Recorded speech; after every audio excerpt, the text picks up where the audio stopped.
Una buona giornata, ben trovati, eccoci in diretta con la nostra prima edizione di oggi. In questo lunedì, come sempre, tanta cronaca, parleremo purtroppo delle ennesime rapine, ma anche episodi di violenza che si sono verificati nelle nostre province, ancora di sicurezza e incidenti stradali.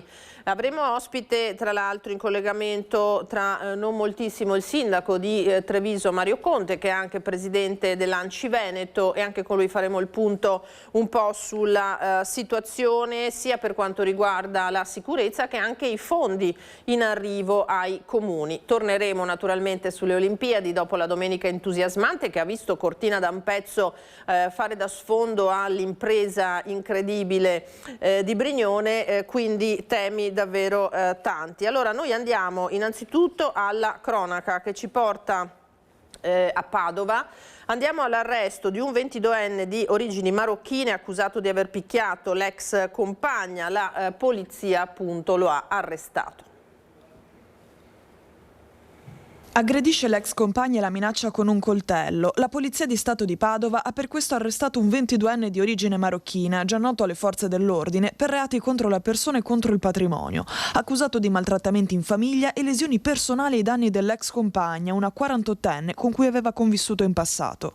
La donna ha contattato la questura di Padova chiedendo aiuto, mentre l'uomo la colpiva con schiaffi e pugni e la minacciava con un coltello. Durante la telefonata, gli agenti hanno udito urla e minacce provenire dall'abitazione prima dell'interruzione improvvisa della chiamata.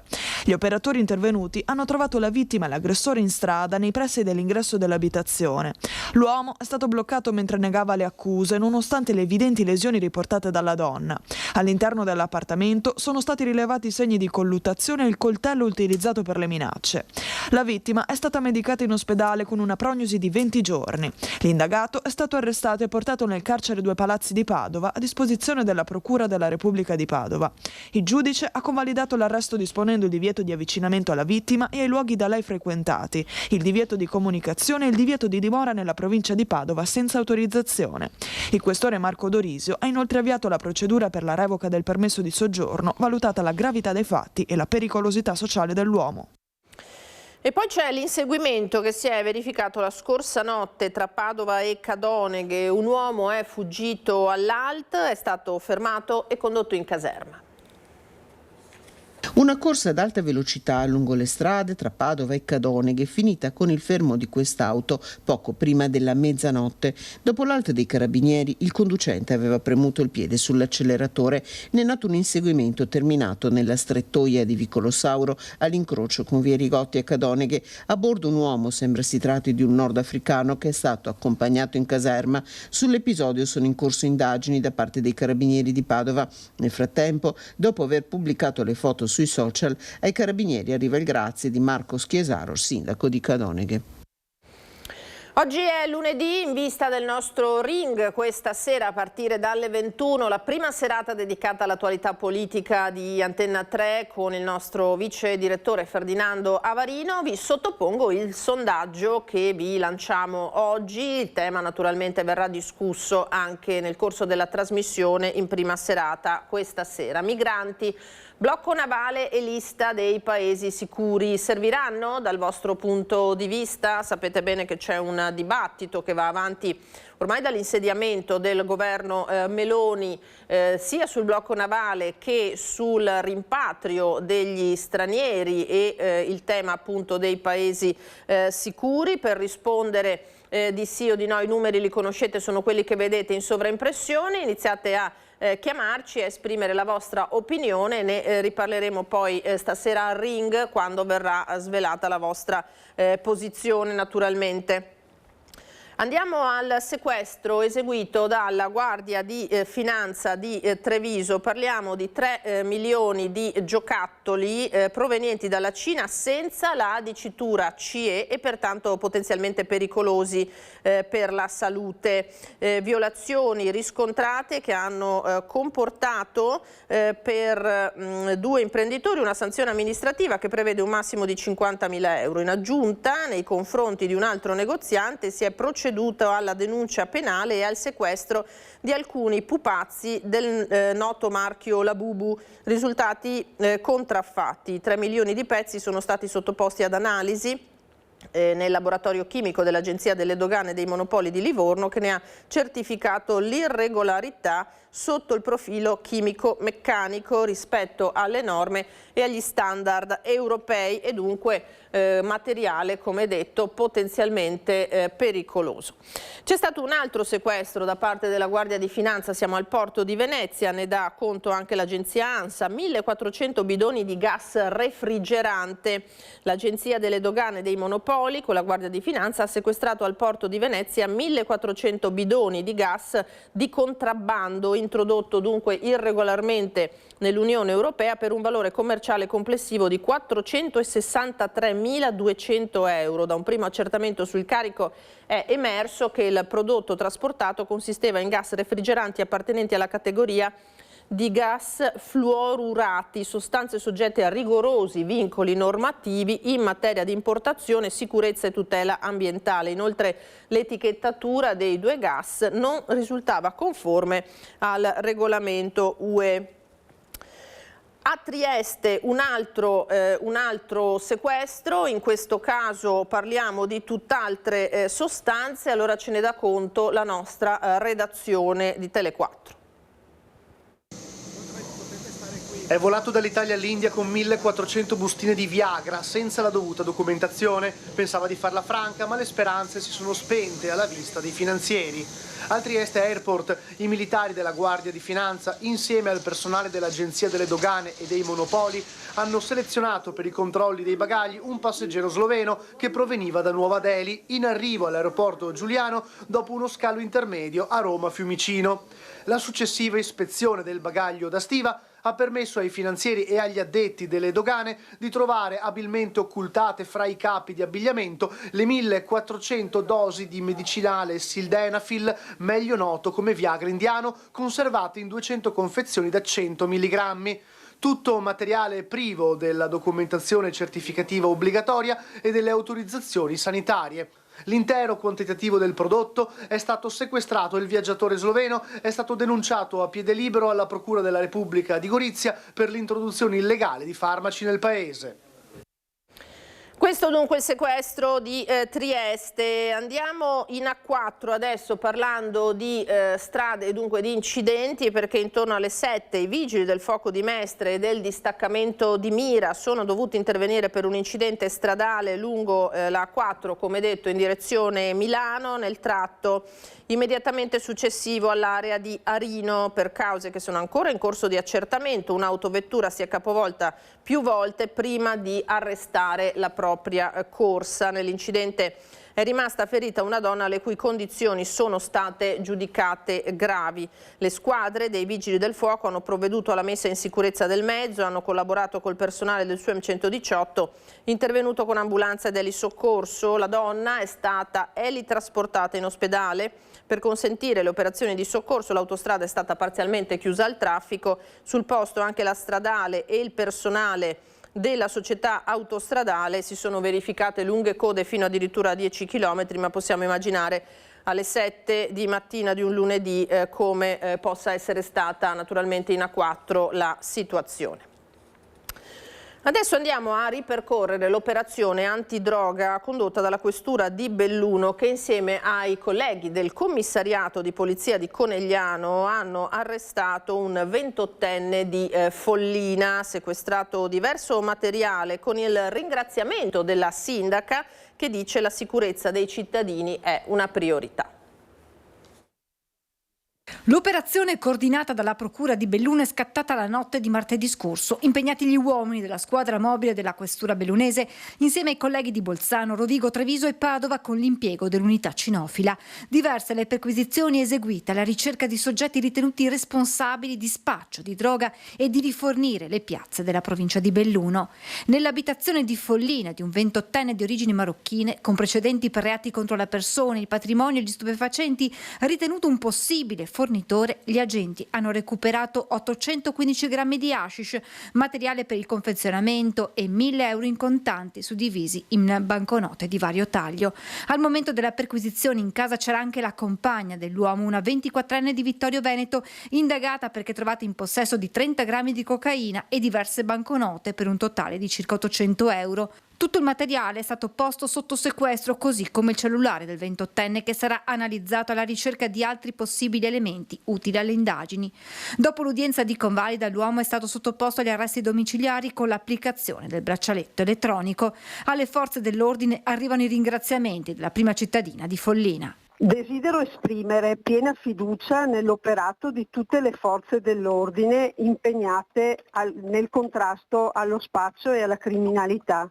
La sicurezza dei cittadini è una priorità e come amministrazione comunale rimaniamo a disposizione per collaborare con le autorità competenti per la tutela e la sicurezza, ma soprattutto la serenità della nostra comunità. Sicurezza dei cittadini dunque, allora il tema furti e rapine rimane di drammatica attualità. Noi adesso ci colleghiamo dal Vicentino, da Nanto, con il nostro Daniele Garbin che è sul posto con Andrea Benetti, perché c'è stato un episodio davvero drammatico, un anziano di 92 anni rapinato e malmenato in casa. Per le ferite il pensionato è stato ricoverato in ospedale e poi operato a una gamba. A te, buongiorno Daniele.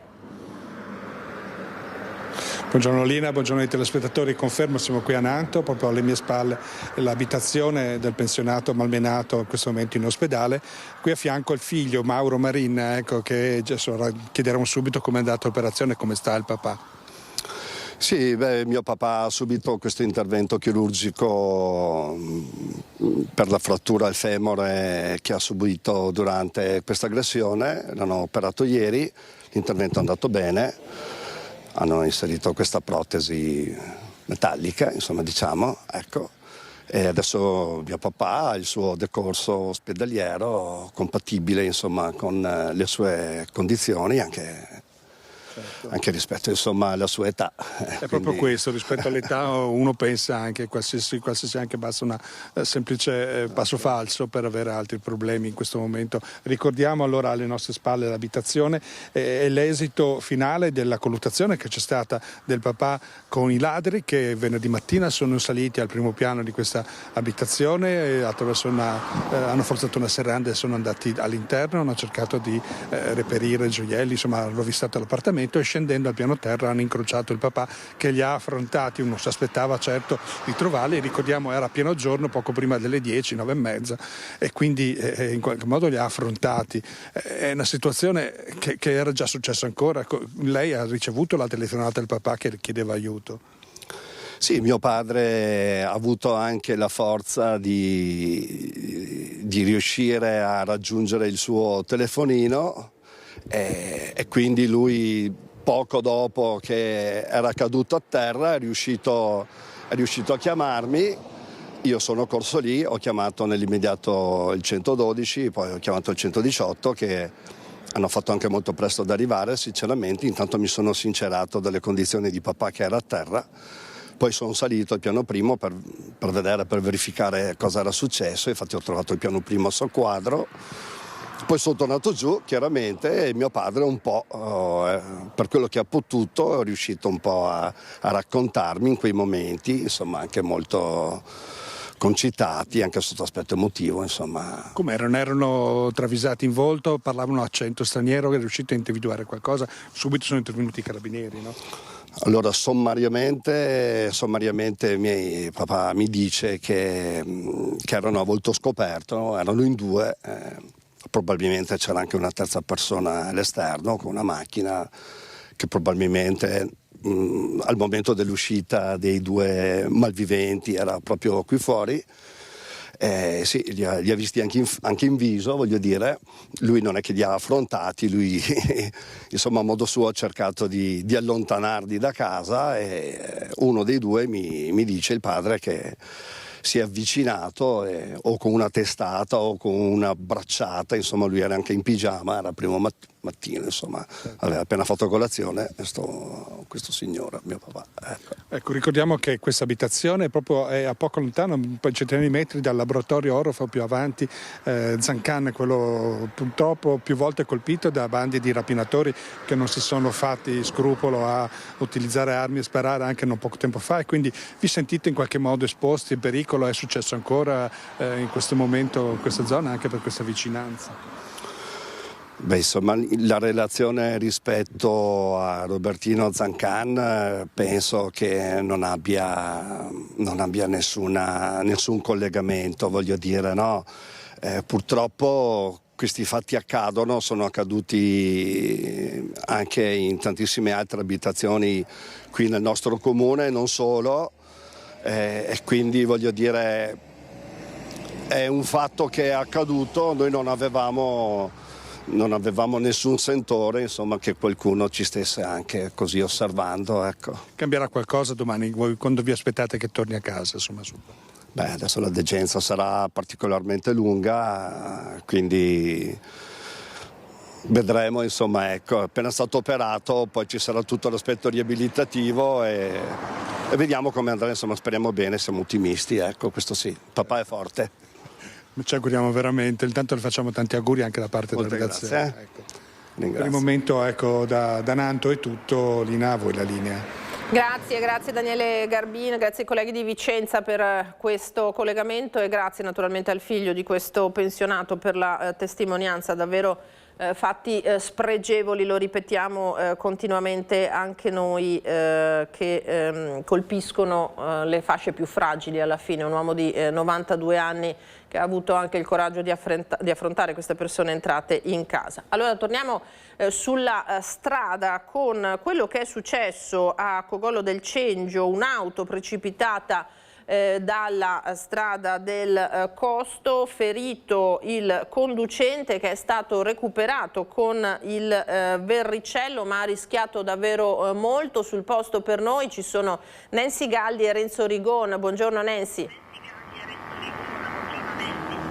Sì, buongiorno Lina da Cogollo del Cengio, siamo sulla strada del Costo in prossimità del locale La Barricata dove ieri sera verso le 7:30 un'auto ha perso il controllo ed è precipitata nella scarpata che costeggia la provinciale per cause ancora in corso di accertamento da parte delle forze dell'ordine. Adesso ci avviciniamo al punto da cui è precipitata, un volo impressionante, la vettura sarebbe rotolata più volte prima di fermarsi in una zona particolarmente impervia.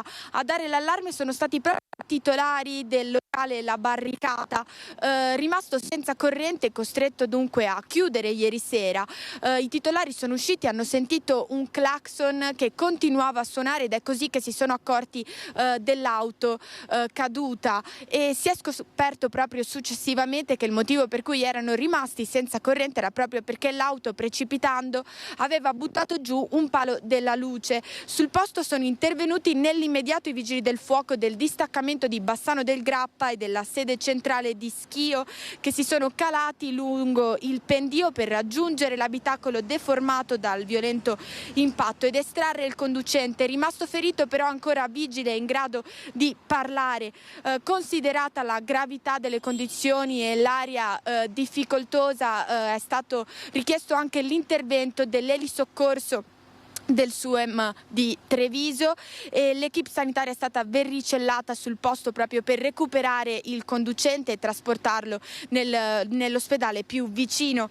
Le operazioni di messa in sicurezza sono durate fino a tarda serata, alle 23:40 i soccorsi erano ancora in corso. Insomma, una conferma di quanto questa strada sia pericolosa.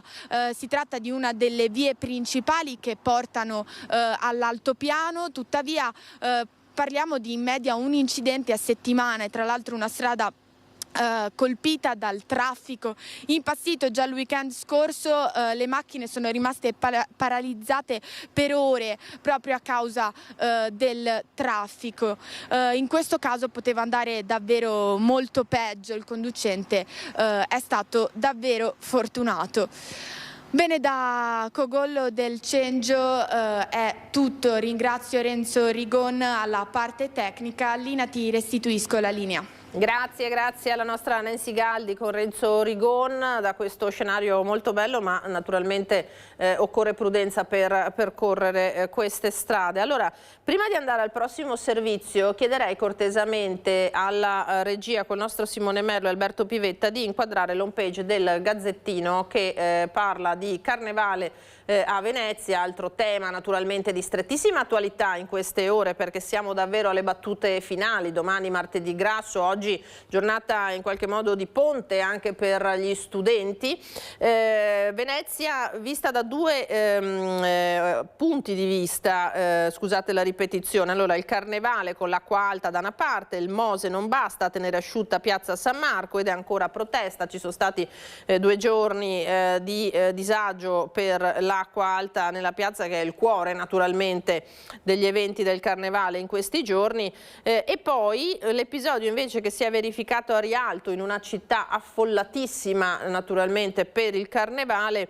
Per un'occhiata a una ragazza, un 21enne ha rischiato la vita, è stato accoltellato al collo questo giovane, lesionata un'arteria. Ecco, un episodio che purtroppo mostra anche la parte rischiosa di tanta folla e tanto anche in qualche modo tentativo di divertimento in città, e poi c'è chi rovina ovviamente tutto quanto con gesti di violenza di questo genere, in questo caso pare per un'occhiata di troppo a una ragazza. Andiamo di nuovo al tema dei furti, non ci allontaniamo troppo da Venezia, siamo nel Moglianese dove si è vissuto nel fine settimana una nottata davvero in balia dei ladri, abitazioni visitate dai malviventi e messe a soqquadro. Cristian Demma dell'associazione Furti in Corso si raccomanda di denunciare, perché evidentemente c'è chi lascia stare, lascia correre, e invece è importante dare anche in questo senso un segnale. Sabato notte di furti nell'area del Moglianese. I ladri hanno preso di mira la zona e hanno colpito in 3 circostanze, prima in via Bacchina, poi qualche chilometro più avanti in via Marocchesa e infine a Zero Branco, dove hanno messo a soqquadro una casa. Ogni sera sentiamo nell'Interland della provincia di Treviso un furto o più di un furto per tante città e tanti paesi. Non abbiamo neanche più la sicurezza di mettere le ultime cose che abbiamo ancora in casa in cassaforte, perché abbiamo visto situazioni dove hanno usato piccone, dove hanno usato martelli, mazze e dove hanno usato anche flessibili. Quindi ormai anche lì abbiamo la paura di tenere anche le poche cose nelle cassaforti. Dobbiamo assolutamente iniziare a denunciare i furti, i tentati furti e qualsiasi cosa. In via Bacchina in particolare i residenti raccontano che non si tratta certo della prima volta. I malviventi erano passati anche nei mesi scorsi. Un residente addirittura si era trovato i ladri in giardino tornando a casa e per inseguirlo si era anche ferito ad una mano. Cristian Demma dell'associazione Furti in Corso si raccomanda non solo di denunciare sul web avvisando i residenti nei vari gruppi, cosa che succede ormai molto di frequente, ma anche di avvisare le forze dell'ordine senza paura. Anche ieri l'altro proprio a Roncade c'era questo continuo tantama tra messaggi, tra amici, tra chat e via, dove vedevamo i ladri, sentivamo che passavano i ladri nei giardini e quindi c'era questa tensione di ansia. Io in realtà tutti i giorni ormai ho in negozio gente che mi viene a parlare di un tentato furto, ma che poi non viene fatta denuncia, non viene chiamati i carabinieri, non viene neanche scritto ormai sui social, perché c'è proprio paura continua che i ladri possano tornare a vendicarsi. Non dovete avere questa paura, perché uniti possiamo sconfiggere questo grave dramma. E anche chi non ha la possibilità di recarsi per problemi di salute presso una stazione dei carabinieri è tutelato, perché le forze dell'ordine possono venire direttamente a casa a raccogliere il verbale. Abbiamo avuto anche l'ok nella giornata e nella convention di Furti in Corso dal questore e dal comandante provinciale dei carabinieri, che in tantissimi casi dove le signore un po' più anziane, le famiglie un po' più anziane non hanno modo di recarsi negli uffici a sporgere querela di parte, possono chiamare e far venire una pattuglia a casa. E poi torniamo su un altro colpo che ha fatto clamore necessariamente anche per gli attrezzi, le armi lasciate sul posto. A Ponzano Veneto, in una villetta scardinata la cassaforte a colpi di mazza da muratore, mazza che poi è stata abbandonata sul posto, rubato tutto l'oro, spariti i ricordi della nostra gioventù, ci ha raccontato il proprietario. Via Morganella Est, Ponzano, una lunga strada tra villette e campi agricoli, e questo è l'obiettivo scelto dai ladri per entrare in azione venerdì sera. Chi li vedrà scappare parlerà di 3 uomini incappucciati vestiti di nero. Sono loro i responsabili di un furto nell'abitazione di una coppia di cinquantenni. Marito e moglie sono fuori quando intorno alle 19:30 lui riceve la telefonata di un vicino che gli chiede se sono in casa, visto che sente forti rumori provenire da là. Quando l'uomo risponde di essere fuori a cena, alcuni residenti escono in strada a controllare. Potrebbe essere stata proprio la loro presenza a mettere in fuga i malviventi, che nel frattempo però avevano già messo a soqquadro la casa. Usando questa scala prelevata dal garage del padre del proprietario deceduto pochi giorni fa, si sono arrampicati al primo piano, iniziando dalla zona notte. Cassetti e armadi aperti alla ricerca di oro, spariti gioielli e bigiotteria. A questo punto si spostano al piano terra e vanno direttamente in questo sgabuzzino, dove trovano la cassaforte. In mano diversi arnesi, alcuni trovati proprio in casa. Usate mazze da cantiere edile e alcuni arnesi fatti a mano. L'anello di fidanzamento della moglie, quello per i suoi 50 anni e poi tanti altri regali per le diverse ricorrenze finiti nel bottino dei ladri. Sono spariti i ricordi dal 94 che ho conosciuto mia moglie fino a ieri sera. Purtroppo la nostra gioventù è andata in fumo. I 3 scappano tra i campi e le abitazioni, di loro nessuna traccia quando sul posto arrivano i carabinieri. Nella coppia rimane un mix di sentimenti tra rabbia, tristezza e soprattutto paura. Siete riusciti a dormire stanotte? No, purtroppo no. Il pensiero è che dobbiamo adeguarci a fare altro, salvaguardarci. E poi c'è la consapevolezza di quello che sarebbe potuto accadere se marito e moglie in quel momento fossero stati in casa. Conoscendomi avrei reagito perché mi conosco e avrei fatto di tutto per salvaguardare la mia proprietà. Nei prossimi giorni, racconta l'uomo, faremo dei lavori, poi lancia quello che suona a tutti gli effetti come un avvertimento. Siamo stati segnati e speriamo che non accada più in futuro e almeno non ci troveranno impreparati stavolta, lo prometto. Questa è la testimonianza di questo cittadino sconfortato. Allora noi adesso parliamo di Olimpiadi, ma per l'aspetto che ha riguardato in particolare Treviso e l'ospedale Cafoncello, perché ieri è stata dimessa la campionessa di sci, l'americana Lindsey Vonn, che da una settimana era ricoverata per il gravissimo infortunio al ginocchio occorso in discesa libera a Cortina l'8 di febbraio.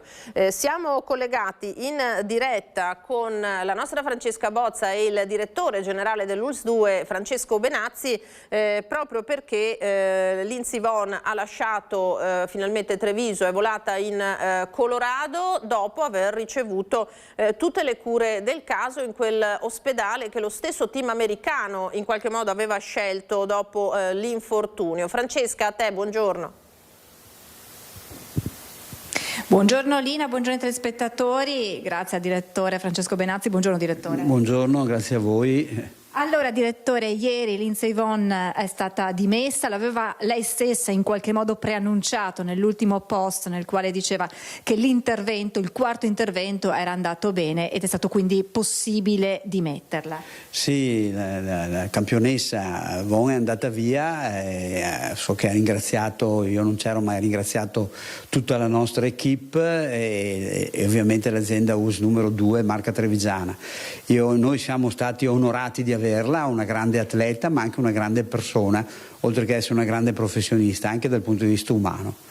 Lei ha avuto modo di parlare con lei telefonicamente, direttore? Sì, però non ho mai incontrata, proprio per una delicatezza che una persona deve avere, perché troppe pressioni non vanno bene, soprattutto quando una persona come lei deve subire degli interventi chirurgici. Sono stato felice che sia andato tutto bene e questo fa onore ovviamente ai nostri professionisti e alla qualità della sanità veneta. Lei ha più volte ringraziato proprio lo staff medico e da parte sua, direttore, sono arrivati ringraziamenti perché è stata una paziente modello.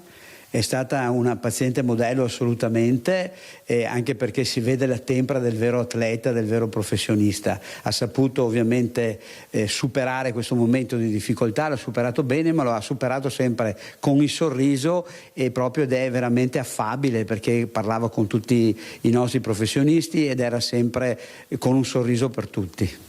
Ecco, Lindsey Vonn dunque, come aveva preannunciato anche in quel post, nell'ultimo post del Cafoncello, è rientrata in Colorado.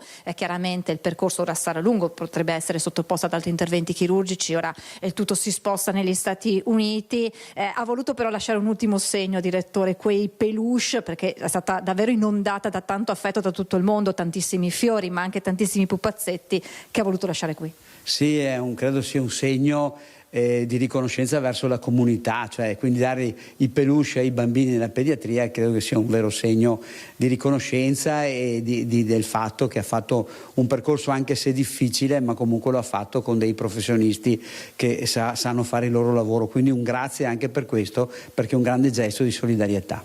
È stato un lavoro d'equipe per appunto seguire in questa settimana la ripresa di Lindsey Vonn, l'equipe sua, ma importante è stato il ruolo dei medici dell'Urso 2 perché gli interventi sono stati fatti da loro.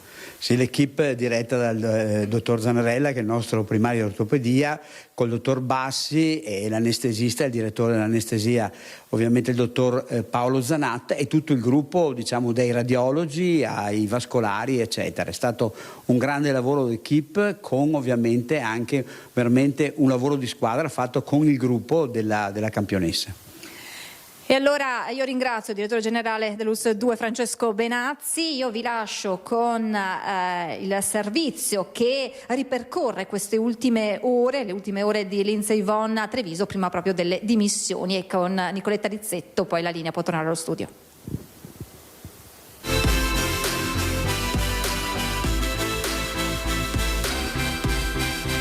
Ad una settimana dal suo terribile incidente sull'Olimpia delle Tofane e dopo 4 operazioni, Lindsey Vonn lascia l'ospedale di Treviso e torna a casa in Colorado, dove sarà sottoposta ad altri interventi chirurgici da parte del suo staff medico personale.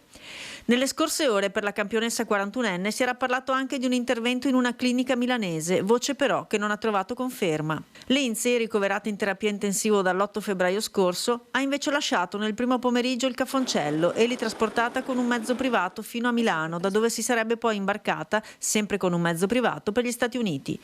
Una paziente modello l'hanno definita i medici che l'hanno avuta in cura durante tutta la degenza in terapia intensiva. Nel frattempo sul web l'ultimo post dell'atleta, quello dove invita a non essere tristi per lei, ha raccolto oltre 300.000 consensi.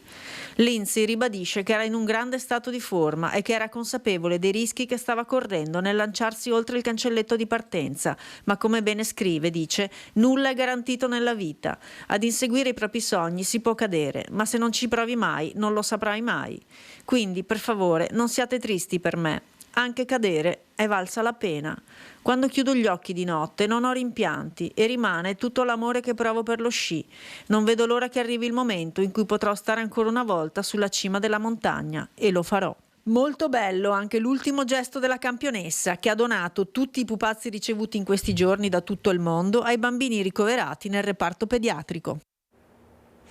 Così Lindsey Vonn. Noi ci fermiamo per qualche istante di pubblicità, torniamo tra pochissimo.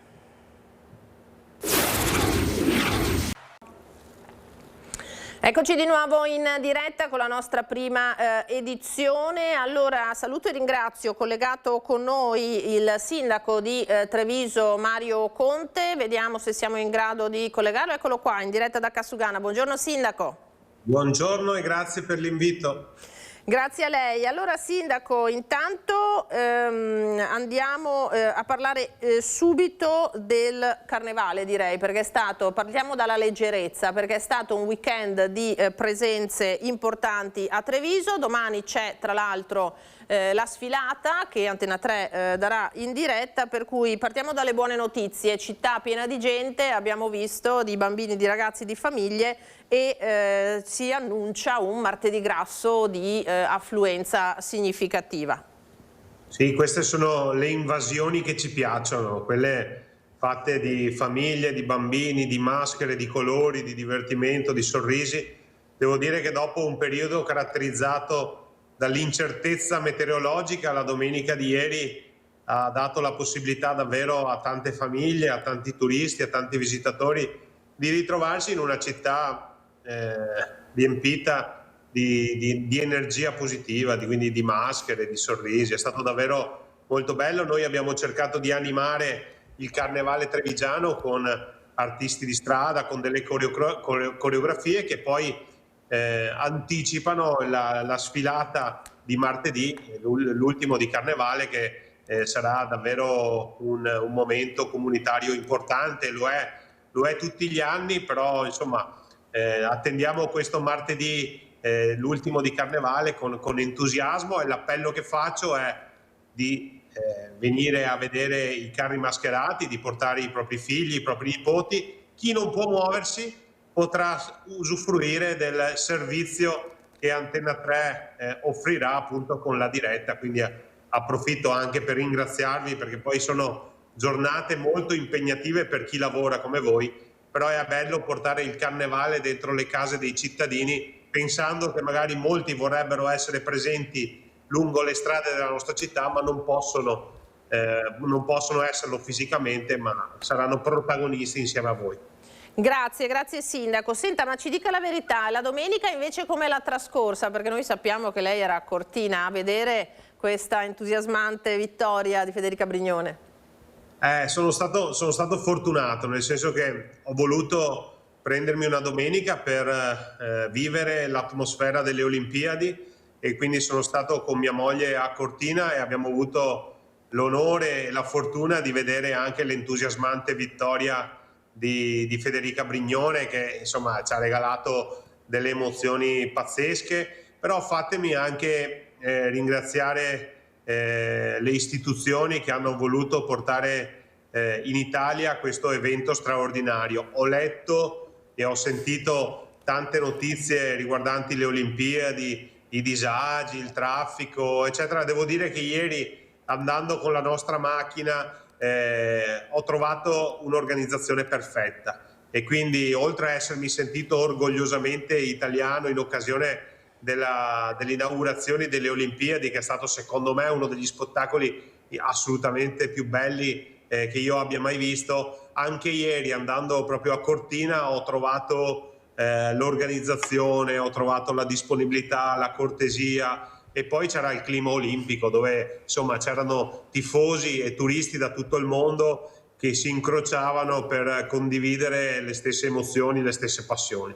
Quindi, al di là delle polemiche che leggo, devo dire che ieri abbiamo trovato una Cortina davvero preparata, bella, piena di gente, piena di tifosi, piena di sport, e poi la fortuna di aver vissuto in prima persona l'emozione della medaglia d'oro di Federica Brignone. È stato qualcosa di davvero emozionante. Quindi fatemi anche ringraziare il Presidente Stefani e il Presidente del Consiglio regionale Zaia, che ha voluto fortemente queste Olimpiadi, il Sindaco Lorenzi, che poi ieri ho avuto modo anche di incrociare, di salutare. Insomma, davvero un gran bel momento per l'Italia, per il Veneto, per Cortina, e devo dire che ho avuto questa grande fortuna, questo grande onore ieri di essere presente.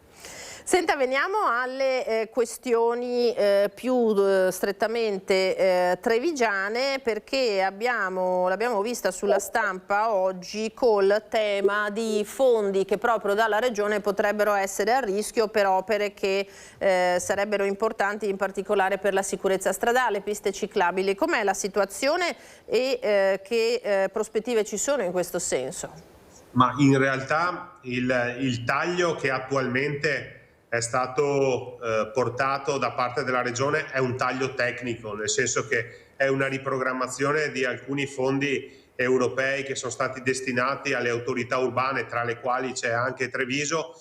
Però devo dire che in corrispondenza del taglio ci sono state immediatamente le rassicurazioni, sia da parte dell'assessore Bitonci che da parte del Presidente Stefani, che quelle risorse verranno immediatamente rifinanziate con altre fonti di finanziamento. Quindi non c'è nessun rischio di vedere incompiute delle opere. Ricordo che per il Comune di Treviso e per l'autorità urbana di Treviso I fondi che oggi sono stati temporaneamente spostati sono quelli che sono destinati al campus universitario di Ca' Foscari, tema che ha a cuore la Regione Veneto, con la quale mi sono confrontato immediatamente, tant'è che non c'è nessun dubbio sul proseguio dei lavori del campus universitario. Quindi mi sento tranquillamente di rassicurare l'università, i trevigiani, e anche di ringraziare la Regione, perché in questo momento, per questioni di tempistiche, hanno dovuto spostare quelle risorse che però verranno immediatamente ripristinate. Quindi nessuna opera a rischio, ma semplicemente necessità di spostare dei capitoli di spesa. È un tecnicismo molto burocratico che però non avrà nessun impatto sul proseguo dei progetti. Ecco, quindi sappiamo quanto delicata è la questione cantieri in questo momento in città, Sindaco. Si aveva l'obiettivo di terminare la stazione in vista delle Olimpiadi e purtroppo si terminerà più avanti. Ci sono molte famiglie che guardano per esempio alle scuole medie Stefanini col naso all'insù per cercare di capire se verranno terminate nei tempi utili. È una fase abbastanza delicata quella dei cantieri in città in questo momento. Ma sì, i cantieri portano sempre con sé dei disagi alla comunità, penso alla stazione, però portano con sé anche tante opportunità e tante migliorie. Nel caso specifico ricordo che il cantiere della stazione è un cantiere non del comune di Treviso, ma è un cantiere di RFI, quindi è un cantiere seguito direttamente dalle ferrovie dello Stato, che evidentemente ha subito dei disagi importanti, soprattutto nella prima fase dove l'impresa aggiudicataria non era all'altezza delle opere da eseguire. È altrettanto vero che nell'ultimo periodo i lavori stanno procedendo a buon ritmo, non hanno mantenuto la scadenza delle Olimpiadi, però dobbiamo anche dire che l'altro giorno sono stato proprio personalmente in sopralluogo e devo dire che nelle prossime settimane cominceranno a consegnare tutta una serie di aree relative alla stazione per arrivare poi al completamento definitivo del fronte nord e del fronte sud attorno al mese di giugno.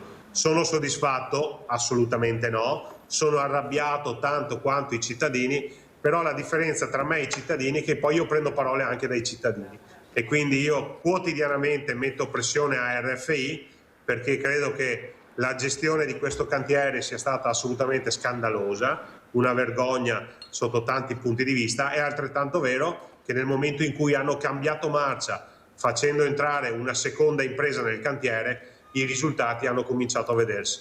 Quindi io rimango fiducioso, ormai abbiamo aspettato fino adesso, chiedo ancora un po' di pazienza, però nel giro di qualche settimana cominceremo a vedere sempre meno aree di cantiere e sempre più aree di nuova stazione riconsegnate alla comunità fino alla consegna definitiva delle opere prevista per giugno. Per quanto riguarda invece il cantiere delle Stefanini, non ha subito ritardi per mancanze da parte dell'impresa, però sono in corso d'opera, abbiamo portato delle migliorie strutturali che si sono rese necessarie in corso d'opera, che non erano previste prima, però devo dire che nel periodo di sosta della didattica di Pasqua, in quel periodo verrà completato il trasferimento, quindi dalle Stefanini, che è la sede provvisoria, torneranno dal Turazza, torneranno alle Stefanini e completeranno l'anno scolastico proprio nel nuovo plesso. Devo dire che qui invece l'impresa sta facendo un qualcosa di straordinario, ci sono 45 operai 7 giorni su 7 e devo dire che le tempistiche che sono state programmate nel cronoprogramma verranno mantenute. Anche in questo caso sono andato personalmente in cantiere a verificare l'andamento delle opere e oltre a una buona qualità devo dire che anche le tempistiche sono certamente mantenute. Quindi a Pasqua ci sarà il trasloco delle Stefanini che completeranno l'anno proprio lì nel nuovo plesso scolastico. Mi preme in questo caso sottolineare che stiamo parlando del più grande intervento di edilizia scolastica della storia della nostra città.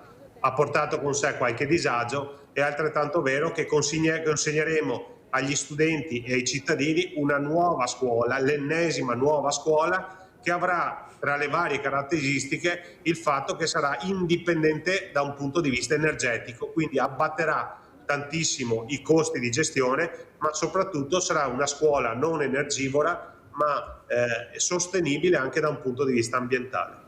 Quindi scadenza rispettata in questo caso. Sindaco, senta, da una settimana poco più è in vigore la nuova zona rossa, abbiamo parlato di stazione, siamo a ridosso, zona rossa allargata, abbiamo anche tutta la parte sul retro della stazione, Sant'Antonino, Piazza Borsa. Dal suo punto di vista come sta andando? Ma come quando abbiamo sperimentato la prima zona rossa, il risultato più importante che abbiamo ottenuto non è stato tanto il numero di persone allontanate, perché sono state circa 6, quindi per una città capoluogo capite che stiamo parlando davvero di un numero molto basso di persone allontanate, però è cambiata la percezione da parte dei cittadini e dei commercianti, si sentono più sicuri, si sentono più tutelati, e quindi io sono anche all'inizio di questa seconda zona rossa, devo dire che sono soddisfatto. Ringrazio le forze dell'ordine che, assistite dalla polizia locale, stanno facendo un lavoro davvero enorme di presidio del territorio, non solo della zona rossa ma di tutto il territorio comunale. Ricordo che all'interno di quel quadrante di città oggi definito zona rossa, le forze dell'ordine hanno uno strumento normativo in più per allontanare alcuni soggetti che magari in passato si sono già resi protagonisti di situazioni spiacevoli. Ad oggi sono state allontanate un paio di persone, quindi anche allargando la zona rossa non è cambiato molto il risultato. Questo conferma che stiamo parlando di una città estremamente sicura, che però ha manifestato delle criticità e che devono essere affrontate con grande responsabilità. Ecco, lei aveva annunciato, Sindaco, anche un incontro con il ministro Piantedosi sul fronte della sicurezza. Avete calendarizzato questo confronto? Sì, siamo in attesa, a onor del vero, dell'appuntamento con il Presidente Stefani, riuscire a incrociare le tre agende, soprattutto in corrispondenza delle Olimpiadi. Non è certamente facile, però insomma confidiamo nelle prossime settimane di riuscire a vederci. Nel frattempo sapete che stiamo lavorando sul protocollo Veneto Sicuro, dove accenderemo i riflettori dell'attenzione del Ministro sulla sicurezza, quindi chiederemo un aumento degli organici delle forze dell'ordine, chiederemo risorse straordinarie per poter installare videocamere di sorveglianza nei comuni grandi, ma soprattutto nei comuni più piccoli, e poi chiederemo tutta una serie di interventi che potranno aiutarci a far sentire i nostri cittadini sicuri quantomeno a casa loro, perché il vero tema che oggi sta caratterizzando è che i nostri cittadini hanno la percezione di insicurezza, vivono una percezione di insicurezza, ma allo stesso tempo vivono anche una percezione di impunità nei confronti di coloro che commettono reati. Ecco, noi dobbiamo riuscire a sfatare queste due convinzioni, cioè che nel nostro paese puoi combinare qualsiasi cosa che non vieni punito. Noi dobbiamo, attraverso dei cambi normativi, far capire che chi sbaglia paga, e poi dobbiamo far sentire sicuri i nostri cittadini nelle loro case, nei loro quartieri, nelle loro città, nei loro paesi, perché è quello che ci chiedono, e francamente è un obiettivo di tutti coloro che amministrano dare sicurezza alle proprie comunità. Senta, Sindaco, su questo tema ci sono anche le istanze naturalmente dei commercianti che si sono visti presi di mira in questi mesi invernali con spaccate, qualche rapina. In questo senso è sufficiente la risposta data? Insomma, io credo che il disagio più grande per questi commercianti è il fatto che i danni che si ritrovano nelle loro attività poi non vengono mai ripagati da nessuno, perché noi stiamo lavorando, anzi le forze dell'ordine stanno lavorando per individuare i responsabili di quelle spaccate. Devo dire che alcuni sono già stati individuati e su altri il cerchio si sta stringendo molto molto velocemente. È altrettanto vero che sono magre consolazioni, perché poi tendenzialmente queste persone non vanno in galera e non pagano i danni che hanno commesso. Ecco perché accanto al lavoro delle forze dell'ordine serve maggiore tutela per i commercianti, ma vorrei dire anche per quei cittadini che si trovano le case sottosopra con i serramenti danneggiati e che provano lo stessa sensazione di disagio, di paura e di rabbia. Quindi servono forze dell'ordine, servono leggi che facciano pagare la giusta pena a coloro che commettono reati. Nel frattempo, insieme alle associazioni di categoria, lavoreremo per capire se ci sono dei fondi da poter stanziare o per incrementare gli impianti d'allarme o per incrementare le serrande, rafforzare le serrande o per installare videocamere di sorveglianza, che sono poi dei sistemi molto utili per individuare i responsabili. Sarebbe bello lavorare anche da un punto di vista preventivo e devo dire che lo stiamo facendo, perché l'obiettivo nostro è che non vadano più a spaccare. Evidentemente c'è ancora qualcosa che non funziona, dispiace per i commercianti, sono io il primo a manifestare solidarietà nei loro confronti, è altrettanto vero che noi possiamo lavorare oggi con gli strumenti che abbiamo a disposizione.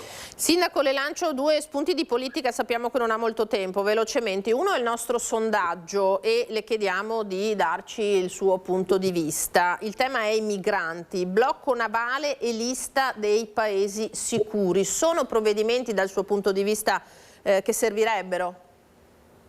Ma francamente, da sindaco vi dico che ogni giorno viviamo l'esperienza dell'arrivo di migranti nei nostri territori. Lo dico perché vedo anche i vostri servizi, vedo gli articoli di giornali sul tema dei parcheggi dell'Appiani, parcheggio dal Negro, dove quotidianamente trovano rifugio persone che arrivano nella nostra comunità. Noi come amministrazione abbiamo fatto degli sforzi enormi, abbiamo investito 750.000 euro, abbiamo incrementato i posti letto da 60 a 110, è altrettanto vero che non siamo più in grado di far fronte a questa che non è più un'emergenza, ma ormai è diventata una situazione abitudinaria.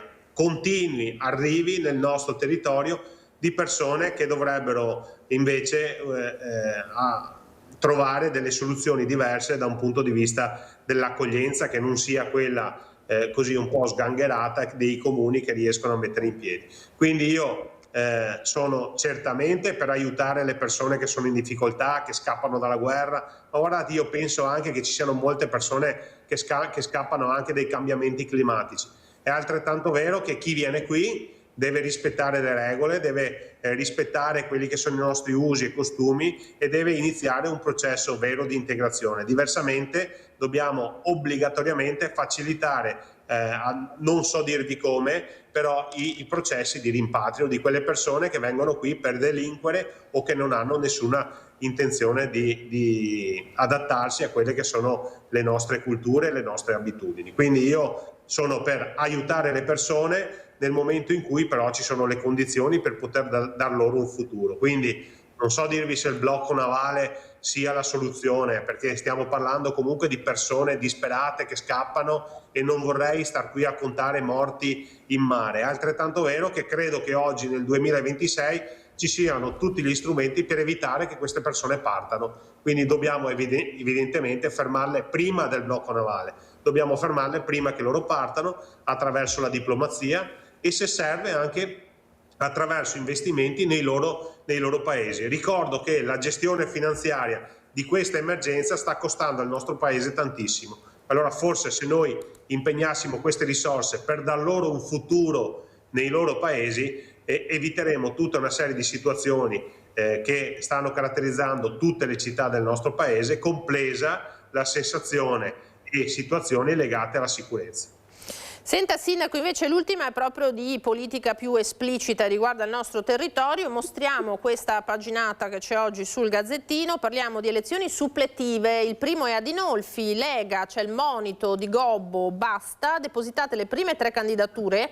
Oltre al presidente del Popolo della Famiglia ci sono Di Ruba e Centenaro, il centrosinistra punta su Stivanello a Padova e su Bovolenta che batte Pavarin a Rovigo. Dunque c'è da sostituire dopo le elezioni naturalmente naturalmente del nuovo presidente della giunta regionale e gli incarichi lasciati anche a livello di Parlamento. C'è da sostituire appunto i posti rimasti vuoti. Cosa ne pensa di come ci si sta muovendo e anche di quello che sta facendo la Lega?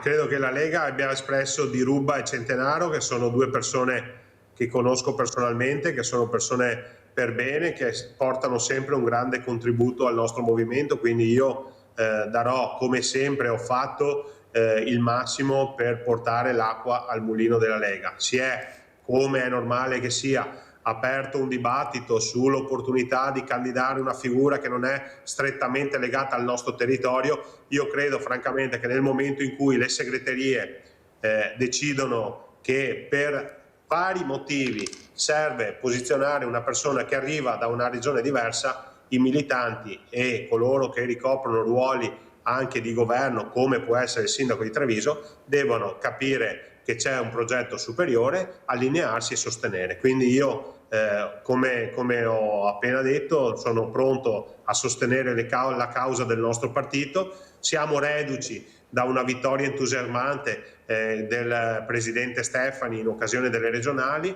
Abbiamo la responsabilità di tenere alto l'entusiasmo e soprattutto di tenere alte le percentuali della Lega, anche in previsione della prossima tornata elettorale del 2027, che saranno le politiche, che saranno un vero e proprio spartiacqua per quello che sarà il nostro futuro e il futuro del Paese. Quindi io credo che in questo momento le polemiche non servano, credo che in questo momento bisogna stare uniti, capire quelle che sono le strategie delle segreterie e spingere verso un'unica direzione, che è quella di far crescere la percentuale del nostro partito. Poi per tutte le altre riflessioni è normale che ognuno di noi possa avere delle ambizioni o dei punti di vista, però credo che in questo momento esternare tanti punti di vista diversi non porti acqua al mulino della Lega. Io sono sempre per il partito, ricordo che senza la Lega io non sarei mai stato sindaco di Treviso, quindi per spirito di riconoscenza, di fedeltà al mio partito, io sono pronto a lavorare con entusiasmo per Di Rubba e Centenaro.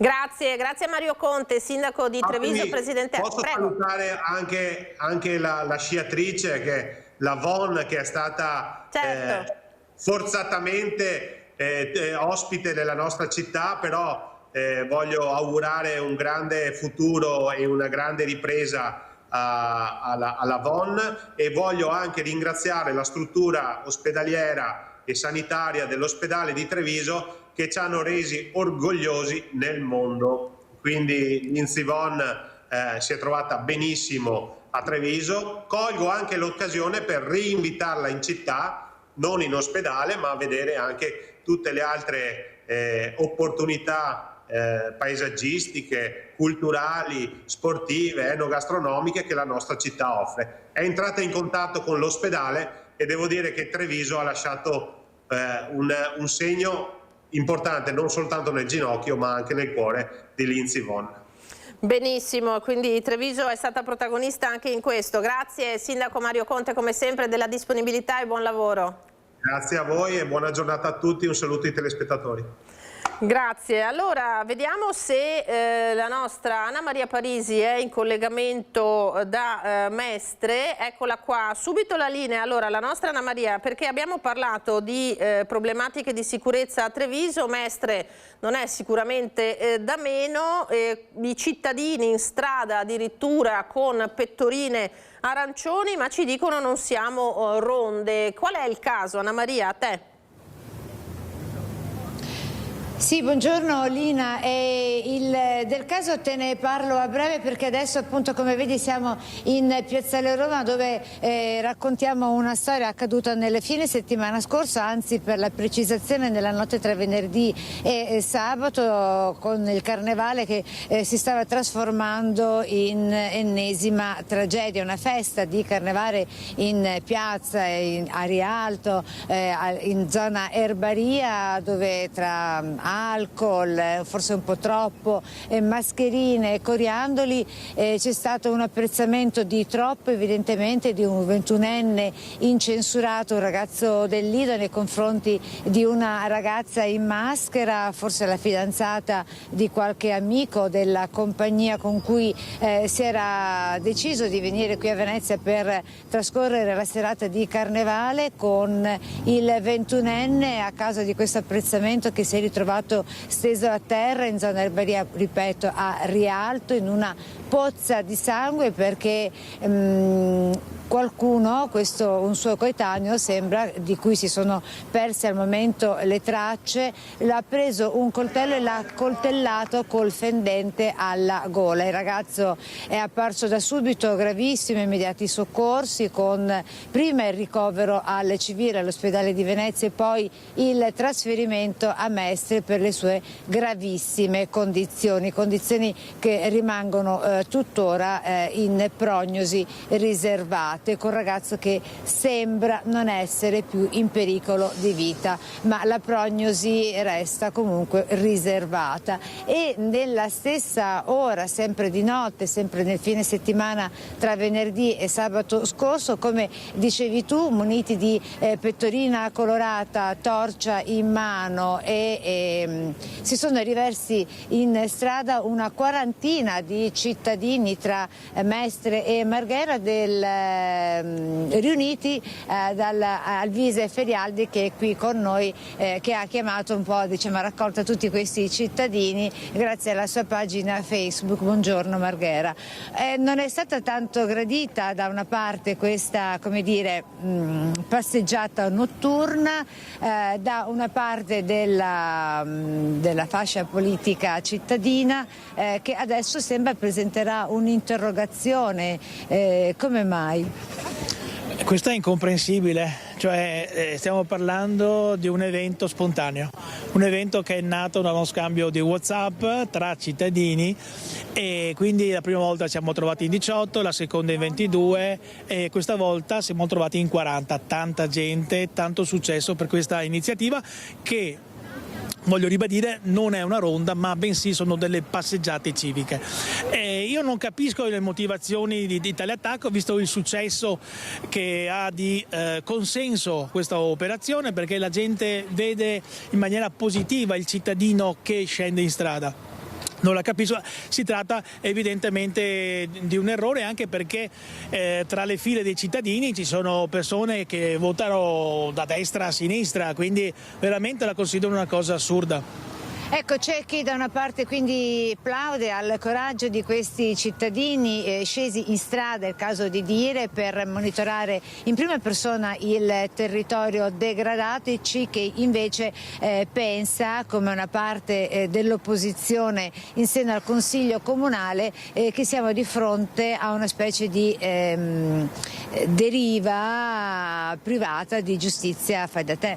Non si tratta assolutamente nessuna deriva, ma è giusto fermarsi per riflettere, ed è quello che stiamo facendo in questo momento, perché il clamore anche di questa, che in effetti è una minoranza, va tenuto conto. Anzi, l'idea nostra è di aprire a tutti, di aprire anche a questi consiglieri, aprire anche a queste associazioni che ci hanno criticato, cioè questi devono essere momenti di tutti quanti i cittadini, e nessuno deve avere paura. Sicuramente però devono essere ben coordinati con le forze dell'ordine che c'erano, da cui noi siamo in contatto. Quando abbiamo avuto quella situazione delicata in cui eravamo nel tunnel, eravamo in 40 con davanti alcuni spacciatori, è chiaro che lì ci siamo fermati, c'è stato anche un lancio di bottiglie verso di noi, quindi ci siamo fermati, abbiamo chiamato la questura e la questura è arrivata subito con 3 volanti, quindi la situazione sono in sicurezza, però dobbiamo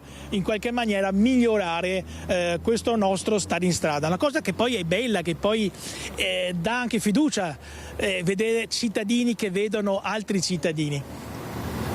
Ecco, prima di concludere, Elina, una ultima domanda a Ferialdi. Certo che avete comunque creato grande parapiglia, perché lei ha ricevuto la telefonata di buona parte delle forze dell'ordine, tra cui Questura e anche Carabinieri.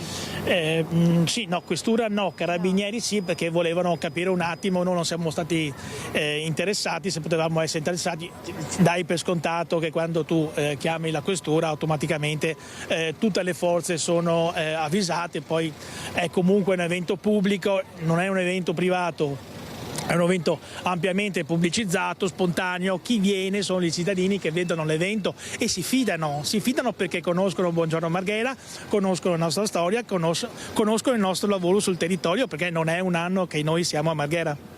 Uscirete ancora con una prossima passeggiata notturna? Allora, il gruppo, i messaggi che mi arrivano sono per continuare, però ripeto, dobbiamo coordinarci bene con tutte le realtà e ripeto, un'altra cosa importante è che siamo aperti a tutti, centrodestra, centrosinistra, altri movimenti civici, altre associazioni, non c'è nessun problema e ben vengano tutti i contributi, perché quello che stiamo facendo noi è una cosa molto importante, perché riportiamo il cittadino ad amare il proprio territorio, a curare il proprio territorio. È un cambio di paradigma, se noi ci pensiamo. Fino all'altro giorno abbiamo delegato, però attenzione, non possiamo trasformarci in uno stato di polizia e questa alleanza cittadino-forze dell'ordine probabilmente è la soluzione. Chiaro il messaggio di Alvise Ferialdi di Buongiorno Marghera, che ringraziamo per questo collegamento. Da puntualizzare che né Alvise Ferialdi né altri che hanno preso parte alla passeggiata al momento sono candidati, non c'è alcun candidato. Assolutamente, per le prossime elezioni. Assolutamente no. Qui a Venezia. Allora, grazie, è tutto. Da Venezia ti restituisco la linea Lina con la parte tecnica di Edoardo Paris. Grazie Anna Maria Parisi e Edoardo Paris, grazie all'ospite naturalmente. Venezia appunto che si appresta a vivere anche la campagna elettorale per le amministrative. Allora, regia, noi ce ne andiamo in pubblicità, mi pare di capire, in attesa di collegarci da Longarone con il nostro Fabio Fioravanzi per tornare a parlare di Olimpiadi e di ricaduta sul territorio. Pubblicità.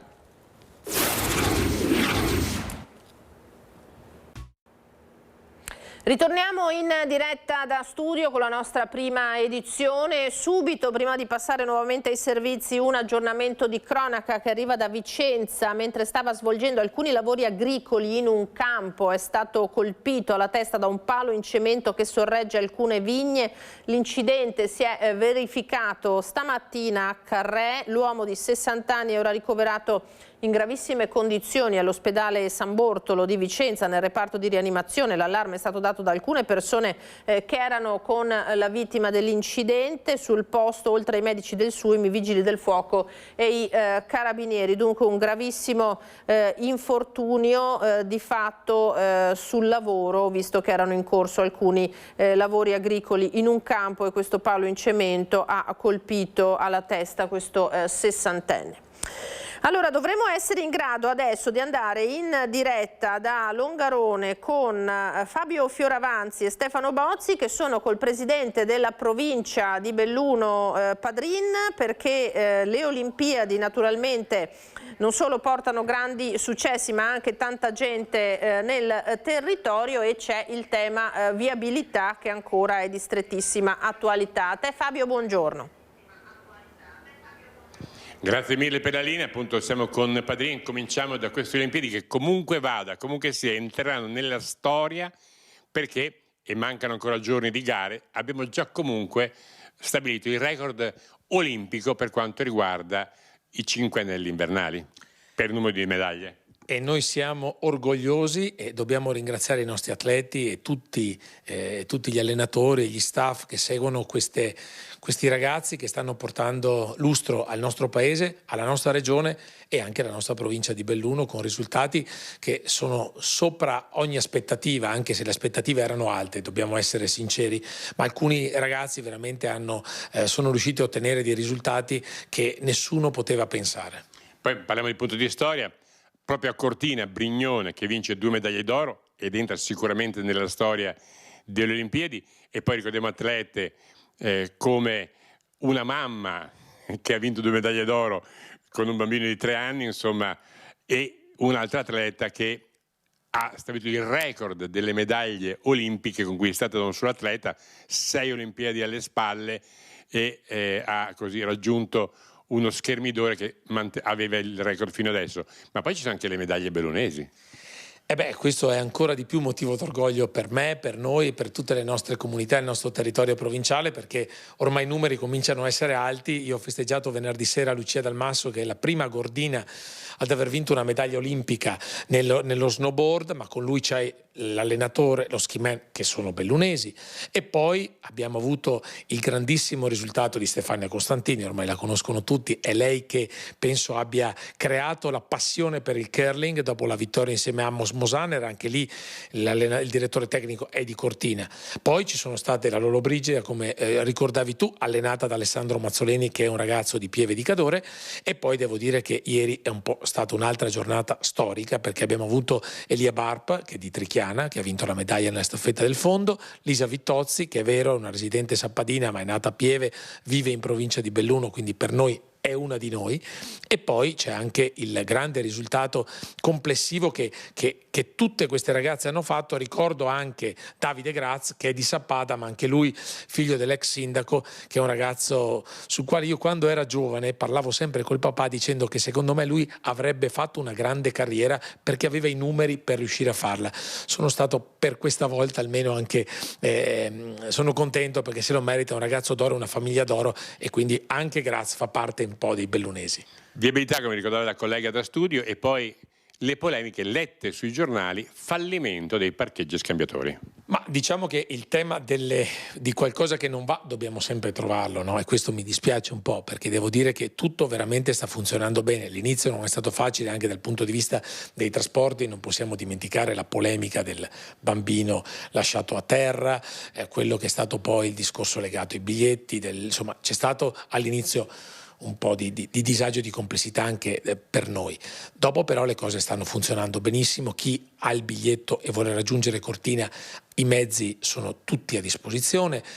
Sui parcheggi vi do solamente i numeri di ieri: 707 macchine a San Vito, 152 a Longarone, 634 a Dobbiaco. Questi sono numeri importanti che testimoniano che anche i parcheggi funzionano, soprattutto nelle giornate di fine settimana. Durante la settimana sicuramente meno, ma non c'è un fallimento. Significa che gli spettatori utilizzano altre soluzioni e che magari non ci sono le gare di sci alpino, perché fondamentalmente ci sono gare di curling, bob slittino e skeleton, bob o slittino o skeleton, e lo sci alpino, che è in 5 giornate, perché sono 5, 4 delle quali si sono concluse, l'ultima è lo salon speciale che si disputerà mercoledì. E andiamo allora alla pista bob, la pista delle grandi polemiche. La stiamo vedendo, immagini davvero spettacolari, velocità pazzesche. Io devo dire la verità che guardando come si lanciano a testa in giù, fa impressione, non sono riuscito nemmeno a guardarli perché mi fa panico, e in questo senso, sin qua, da questo punto di vista, l'Eugenio Monti, un grande successo. Ma sì, insomma, io l'ho sempre detto, la pista da bob è un tema divisivo, c'è stato un grande impegno economico, i praticanti non sono tantissimi, però resto dell'idea che il bob, essendo nato a Cortina, questa pista da bob può rappresentare, oltre ad essere la migliore al mondo per detto da chi la pratica, ma può essere veramente una grande opportunità. Dobbiamo essere bravi, e devono essere bravi chi la gestirà, di poter garantire una legacy post-olimpica coinvolgendo le federazioni internazionali e trovando il modo di utilizzarla anche durante il periodo estivo. È un fiore all'occhiello, lo hanno dimostrato anche i risultati poi degli italiani, che ovviamente aiutano a far sì che questo tipo di investimento in così breve tempo è un po' un fiore all'occhiello anche per la nostra Italia. Abbiamo parlato di bob, allora se non ci sono domande, prima di salutarvi vorrei soltanto ricordarvi, siamo a Longarone, che in Fiera Longarone c'è una bellissima mostra Scie di Gloria dedicata ai campioni di tutti i tempi, da Zeno Colò a Gustav Tening, Mastemak, fino a Rocca, fino agli ultimi, e dove appunto oltre agli sci di Zeno Colò c'è anche il bob di Eugenio Monti, visto che ricordiamo le Olimpiadi del 1956, quindi chi passa per Longarone, che è il paese di Roberto Padrini, che oltre ad essere presidente della provincia è sindaco di questo comune, può fare tappa in fieri e davvero fare un'immersione in questa storia. 400 paia di sci, davvero un'emozione fortissima, sci di fondo, sci alpino, e ripeto, è il Bobo di Eugenio Mondi per vivere l'atmosfera delle Olimpiadi salendo verso Cortina. Per noi, se lo studio è d'accordo, per noi è tutto. Grazie Fabio Fioravanti, Stefano Bozzi, grazie al presidente Padrin come sempre per la disponibilità. Allora rimaniamo in clima olimpico, andiamo a rivedere questa domenica con Cortina presa d'assalto e il secondo oro di Federica Brignone. Intanto continua il grande lavoro delle forze dell'ordine per garantire la sicurezza di questi giochi invernali. Federica Brignone fa il bis olimpico, dopo l'oro conquistato in Super G arriva il podio, anche un gigante, a Cortina esplode la festa azzurra. Un'altra giornata storica per la perla delle Dolomiti, ma possiamo dire per lo sport bellunese grazie alle medaglie conquistate nella staffetta maschile di fondo da Elia Barp di Falcade, bronzo, e da Lisa Vittozzi di Pieve di Cadore, oro nel biathlon inseguimento. Una domenica da incorniciare dentro e fuori le piste, con una Cortina da tutto esaurito e Corso Italia preso d'assalto da chi è arrivato qui per seguire le gare, per una sciata o semplicemente per respirare l'atmosfera olimpica. E così anche le polemiche che stanno accompagnando queste giornate vengono messe da parte. Al termine delle Olimpiadi e delle Paralimpiadi potremo fare un bilancio, valutare i pro e i contro, ma guardando semplicemente questa meravigliosa piazza credo che i pro siano nettamente superiori ai contro. A garantire la sicurezza delle Olimpiadi un importante dispiegamento di forze dell'ordine. Sabato entrate tempestivamente in azione quando è scattato un allarme bomba per una valigetta abbandonata dietro al campanile della chiesa. Sul posto sono arrivati gli artificieri della polizia con l'unità cinofila, che hanno poi appurato trattarsi di una borsa con all'interno gli effetti personali di un turista. Nelle ultime ore i carabinieri della compagnia di Cortina hanno denunciato un uomo originario della provincia di Enna per aver rubato all'interno di un locale alcuni indumenti della divisa ufficiale dei volontari di Fondazione Milano Cortina 2026. Ma l'episodio più significativo è accaduto sabato pomeriggio, quando alcuni militari giunti in rinforzo dalla provincia di Salerno, mentre facevano rientro in caserma, sono stati attirati dalle grida di un uomo con un braccio e un bambino sul ciglio della strada. I carabinieri hanno raggiunto un vicino B&B dove hanno trovato una donna di origini danesi priva di sensi. Guidati telefonicamente dal personale medico del 118, le hanno praticato le prime manovre di soccorso fino all'arrivo dei sanitari del SUEM, che l'hanno trasportata all'ospedale di Pieve di Cadore. E poi c'è la grande vittoria di Lisa Vittozzi, che entra di diritto nella leggenda degli sport invernali. La sappadina ha vinto la prova individuale dei 15 km nel biathlon, regalando la prima medaglia d'oro nella storia d'Italia in questa disciplina.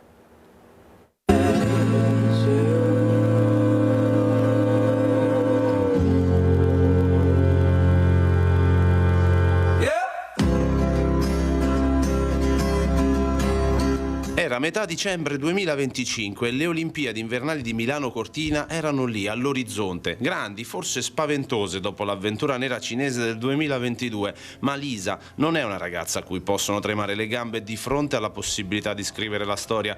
Lisa è troppo grande per farsi trascinare giù e lo scriveva sui social con questa didascalia sotto il video motivazionale con la canzone esemplificativa The Mountain Is You. Mai smettere di sognare è un imperativo che diventa un mantra per atleti come la Vittozzi, che si preparano duramente giorni, mesi, anni, tra sacrifici e privazioni per mostrare al mondo di essere i migliori, di vincere la battaglia contro gli altri, ma in primis contro se stessi. E Milano Cortina è stato un percorso agrodolce, tra gare no al 37° posto, altre positive, l'ottimo al 100 nella staffetta mista, ma guai a smettere di sognare. Don't stop believing, lo sapeva già Lisa. Adesso c'è la sprint, cercherò di fare bene lì, e poi da quello, in base a come va quella, poi ci sono possibilità anche nell'inseguimento, e poi c'è anche la Mastar, quindi ci sono tante occasioni di medaglia e ho già dimostrato cosa posso fare, quindi lo farò. Ed è così, con la determinazione della splendida sappadina meravigliosa, con un'aura infinita e un talento innato nel solcare le nevi e nello sparare ai bersagli, che l'impresa viene scritta e va a finire dritta nelle pagine della storia. La neo 31enne spegne le candeline il 4 febbraio, si concede una fetta di torta e vola poi sul tetto del mondo meno di 2 settimane dopo, facendo godere Sappada, il Friuli, l'Italia, con un capolavoro di tecnica, classe e umanità. E Lisa la storia non la scrive con una gara banale, lo fa partendo con 40 40 secondi di svantaggio e una quinta posizione da ribaltare nell'inseguimento 10 km. Scia bene, è precisa con il suo ineccepibile 20 su 20 al ponicolo che neutralizza lo svantaggio e fa tremare le gambe ad avversari enormi come la norvegese Kirkeide e le francesi Michelon e Jean Monod. E con un vento laterale di quasi 3 km orari Lisa respira profondo, spara, 5 volte, perfette anche nel poligono finale, glaciale come la neve di Anterselva che la circondava a non lasciare speranze a nessuno. Lo sentiva nelle vene in cui in quei momenti il ghiaccio prende il posto del sangue. E sbaglio un altro! Sì! Questa è la storia! Questa è la prima medaglia d'oro per il biathlon italiano! Via Lisa! Via! È medaglia d'oro! Incredibile! Grande! Vai! E andiamo così! Che cuore, che gara! Impeccabile! Io non ho mai visto una gara affrontata in maniera così perfetta, dal primo all'ultimo metro. È riuscita a risorgere come una fenice. La fenice! Lisa Vittozzi, medaglia d'oro! Da sola poi involata verso il successo con il sorriso di chi ce l'ha fatta, spinta dal calore di un'arena stracolma e dal boato dei tantissimi tifosi arrivati da Sappada, dal Friuli, dal Comelico. È un traguardo storico, il primo oro olimpico di sempre per il biathlon italiano che chiude il cerchio di una carriera che era già coronata da una Coppa del Mondo. Si getta a terra, piange, ha il cuore pieno di gioia Lisa, il pensiero che corre a nonno Sergio, una colonna dello sci scomparsa nel 2021 in epoca Covid, perché una promessa è una promessa. Dopo la Cina, Lisa l'ha mantenuta, non esistono più fantasmi adesso. Ho scritto la storia di me stessa, il viaggio è stato difficile, ha ammesso con orgoglio la meravigliosa Vittozzi, fiera di aver sempre creduto nelle proprie capacità, perché dice che questa era l'ultima occasione buona, visto che fra 4 anni sarò troppo vecchia, ma un talento e una forza di volontà così non hanno età e con questa determinazione nessun obiettivo è mai irrealizzabile. D'altronde, l'hai detto te Lisa, mai smettere di sognare e grazie per avercelo ricordato così.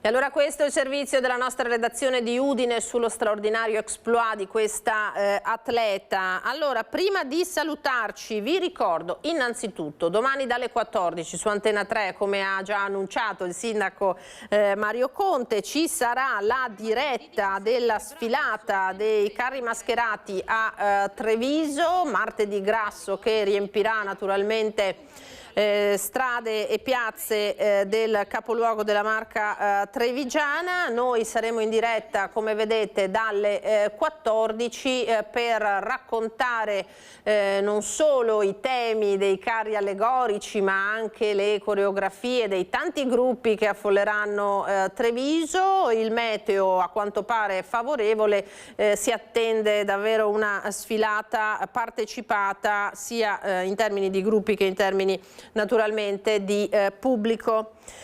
Vi ricordo ancora che questa sera a partire dalle 21 c'è l'appuntamento con l'attualità politica di Ring. Avete visto, vedete in onda il nostro sondaggio, continuate a telefonare, il tema è quello dei migranti. Ospiti di Ferdinando Avarino dalle 21 saranno Raffaele Speranzon di Fratelli d'Italia, Fabio Chies di Forza Italia, Giovanni Manildo del Partito Democratico.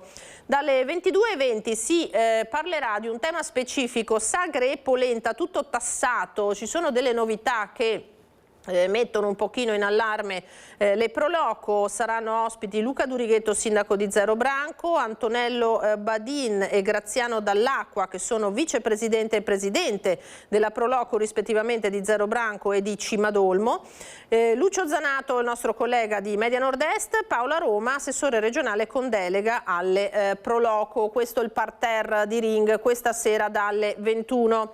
Vi ricordo in chiusura anche che alle 16:19 ci sarà come sempre il cinema con la splendida pellicola di Francesca Archibugi Verso Sera, con un magistrale Marcello Mastroianni e Sandrine Bonner. Grazie a Simone Merlo e Alberto Pivetta in regia, grazie a voi che ci avete seguito, appuntamento ai telegiornali di questa sera, adesso le previsioni del tempo, arrivederci.